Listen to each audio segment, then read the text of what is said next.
Assalamualaikum warahmatullahi wabarakatuh. Sahabatku yang beriman, tidak terasa kita sudah memasuki bulan Sya'ban di tahun 1445 Hijriah. Dan bulan Sya'ban ini adalah bulan yang spesial. Menurut ulama besar, Syekh Muhammad Shalih Al-Munajjid, keutamaan bulan Sya'ban sendiri yaitu di dalamnya semua amalan manusia diangkat kepada Allah Subhanahu wa Ta'ala. Amalan yang diangkat ini merupakan kumpulan amalan umat muslim selama 1 tahun penuh. Bahkan Rasulullah SAW meneladankan untuk berpuasa Sya'ban sebulan penuh. Dan terkadang beliau berpuasa di sebagian besar bulan Sya'ban, seperti yang diriwayatkan oleh Bukhari dan Muslim. Maka sungguh luar biasa sekali bulan Sya'ban dan sangat dihormati dalam Islam, selain Muharram, Dzulhijjah, dan Rajab. Di bulan ini pula Rasulullah SAW mendapat mukjizat terbesar yang bisa dilihat oleh mata. Kita tahu Isra Mi'raj merupakan mukjizat Rasulullah yang sangat agung. Tetapi mukjizat tersebut adalah mukjizat yang gaib. Dan apakah mukjizat Rasulullah SAW yang luar biasa ini, yang bahkan dapat disaksikan seluruh penduduk kota Mekah kala itu? Semua berawal pada 5 tahun sebelum umat muslim hijrah dari Mekah ke Madinah. Berarti tepat 1450 tahun yang lalu.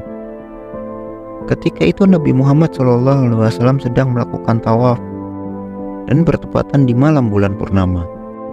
Dan di saat itu pula ada kaum kafir Quraisy yang menyaksikan. Hingga mereka berniat mempermalukan dan menyudutkan Rasulullah SAW di hadapan kaumnya.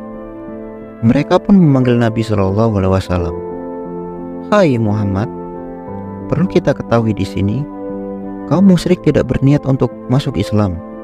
Mereka hanya ingin menjatuhkan Nabi SAW saja. Dan kemudian mereka berkata, coba tunjukkan pada kami satu kehebatan yang bisa membuktikan bahwa kau memang Nabi.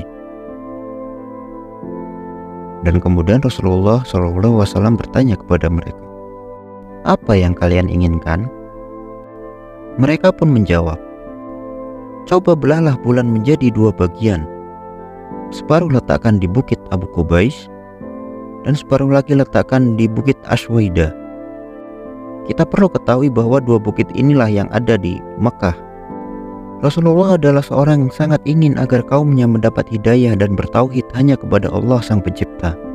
Maka Rasulullah SAW menjawab,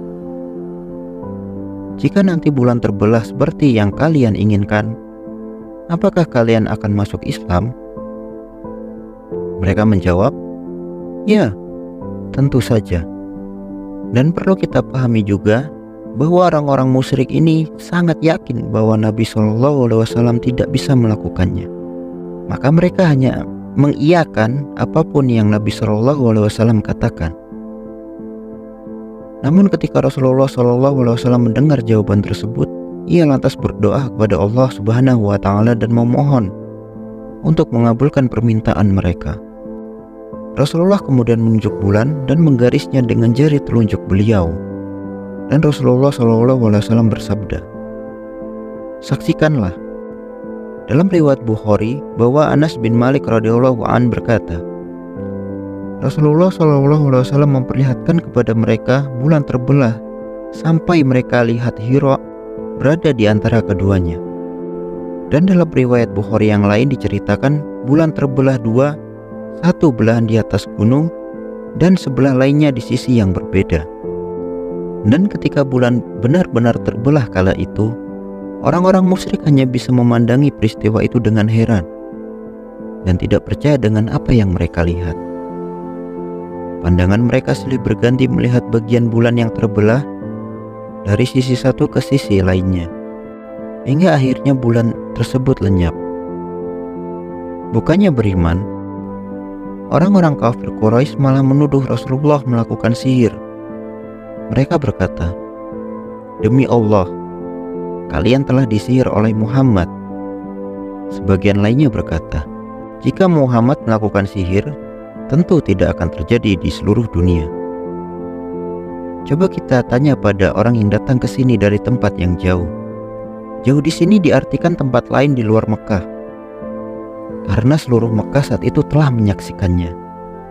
Kemudian keesokan harinya, mereka berkumpul di pintu gerbang Mekah untuk menunggu seseorang yang datang. Dan kemudian beberapa waktu mereka menunggu, datanglah rombongan musafir. Tentu ada beberapa ahli sejarah yang mengatakan yang datang adalah rombongan pedagang dari luar Mekah.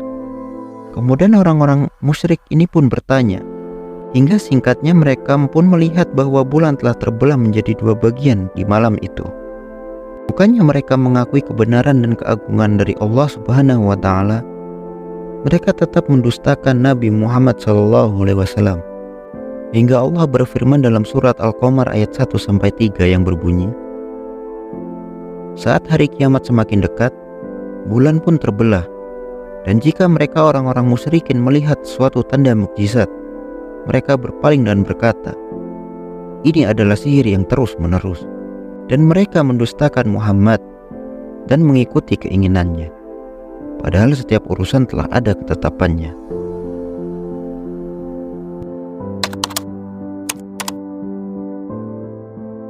Beberapa pakar sains bermunculan tentang pemahaman terbelahnya bulan. Hingga pada tahun 2013 dikemukakan oleh Agus Haryo Sudarmojo.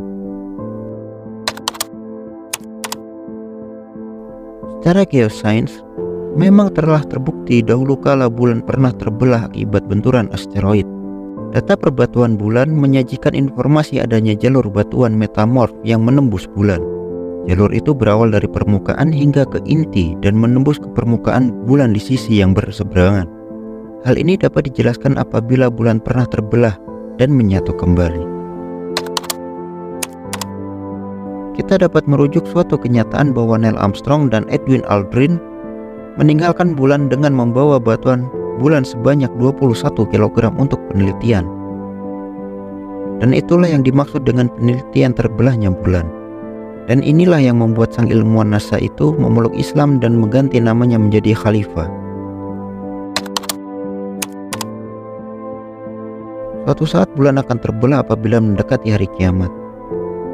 Secara sains hal ini dimungkinkan apabila asteroid membentur bulan, hingga bulan lenyap atau hancur. Dari pendapat-pendapat tersebut dapat disimpulkan bahwa sangat mungkin hal itu terwujud. Bulan telah terbelah di masa lalu dan akan kembali terbelah di masa yang akan datang. Tentu hal itu sampai saat ini masih menjadi suatu perdebatan. Wallahu a'lam bishawab. Sahabatku yang beriman, jikalau dilihat dari sisi sains, tentu sampai saat ini tidak atau belum ada kepastian tentang fakta terbelahnya bulan tersebut.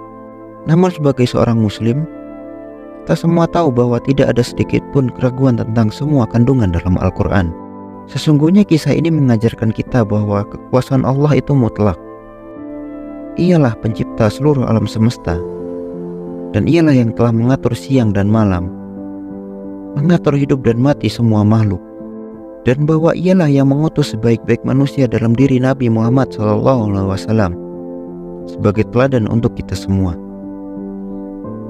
Dan semoga kita semua selalu berada di dalam jalan yang diridhoi oleh Allah Subhanahu wa Ta'ala. Amin ya rabbal alamin. Demikian yang dapat kami sampaikan. Jika ada kekeliruan atau kekhilafan dalam penyampaian, kami mohon maaf. Saya akhiri, wassalamualaikum warahmatullahi wabarakatuh.